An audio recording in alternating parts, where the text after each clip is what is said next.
எல்லாருக்கும் வணக்கம். நான் Hema Subramanian. Welcome to home cooking Tamil. Idli, dosa, upma, பொங்கல்னு எப்பவுமே செய்யற டிஃபன் இல்லாம இன்னைக்கு குயிக்கா டேஸ்டியா ஒரு டிஃபன் ரெசிபி தான் பார்க்க போறோம். இது சேமியா அடை. நல்ல கிறிஸ்பியா டிஃப்ரெண்டா இருக்கிற இந்த ரெசிபி ஊற வைக்க அரைக்க தேவையில்லை, இன்ஸ்டன்டா உடனே செஞ்சிடலாம். வாங்க இந்த ஈஸியான சேமியா அடை எப்படி செய்யறதுன்னு பார்க்கலாம். இந்த ரெசிபிக்கு நான் 1 கப் அளவு சேமியா எடுத்திருக்கேன். இது 250 ml கப் மெஷர்மெண்ட். இது வறுத்த சேமியா. இப்போ இந்த சேமியால நல்லா கொதிக்கிற தண்ணி ஊற்றி ஒரு தடவை நல்லா மிக்ஸ் பண்ணிட்டு 2-3 நிமிஷம் ஊற வைங்க.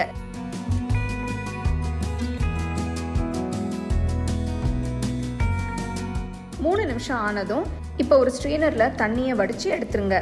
நம்ம ஊத்தின வெந்நீர் சூடுலயே சேமியா வெந்துடும். பாருங்க, சேமியா நல்லா சாஃப்டா இருக்கு. வடிகட்டின சேமியாவை ஒரு பெரிய பவுலுக்கு மாத்தி அது கூட ஒரு பெரிய வெங்காயத்தை பொடுசா நறுக்கி சேர்க்கலாம்.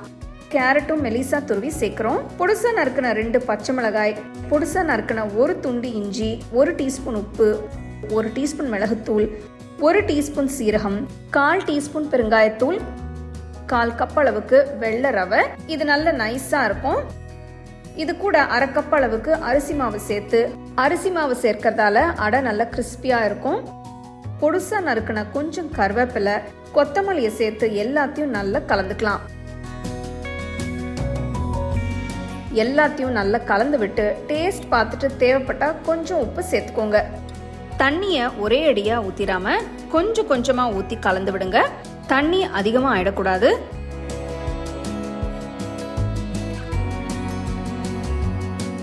நல்லா மிக்ஸ் பண்ணியாச்சு. ஒரு 5 நிமிஷம் ஊறட்டும். 5 நிமிஷம் கழிஞ்சு பார்த்தோம்னா ரவை சேமியா எல்லாம் தண்ணியை நல்லா அப்சார்ப் பண்ணி இருக்கும். இன்னொரு 1/2 கப் அளவுக்கு தண்ணியை ஊற்றி நல்லா மிக்ஸ் பண்ணிக்கலாம். அப்பதான் அடை ஊற்ற கரெக்டாக இருக்கும்.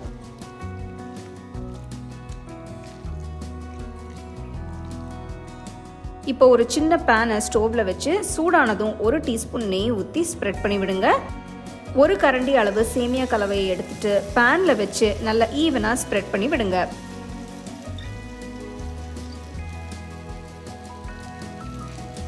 பேனை மூடி ஒரு 2 நிமிஷம் வேக விடுங்க. ஸ்டோவ் மீடியம் ஃப்ளேம்லேயே இருக்கட்டும். அப்போதான் நல்லா ஸ்லோவாக குக் ஆகும். பேனை ஓப்பன் பண்ணி மேலே 1 டீஸ்பூன் அளவுக்கு நெய் ஊற்றி நல்ல ஒரு ப்ரஷ் வச்சு ஸ்ப்ரெட் பண்ணி விட்டு ஜென்டிலாக திருப்பி போடுங்க.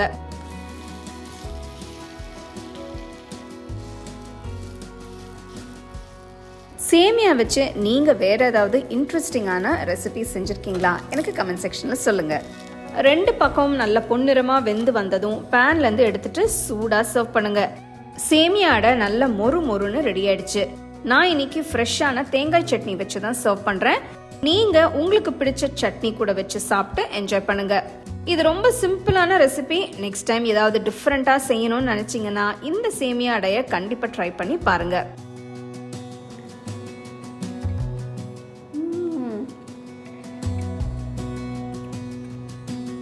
நல்ல சூடா அந்த சேமியா அடை பிரமாதமா இருக்கு. தேங்காய் சட்னி காம்பினேஷனோட வச்சு சாப்பிடும் போது அட்டகாசமா இருக்கு. மிஸ் பண்ணாம ட்ரை பண்ணி பாருங்க.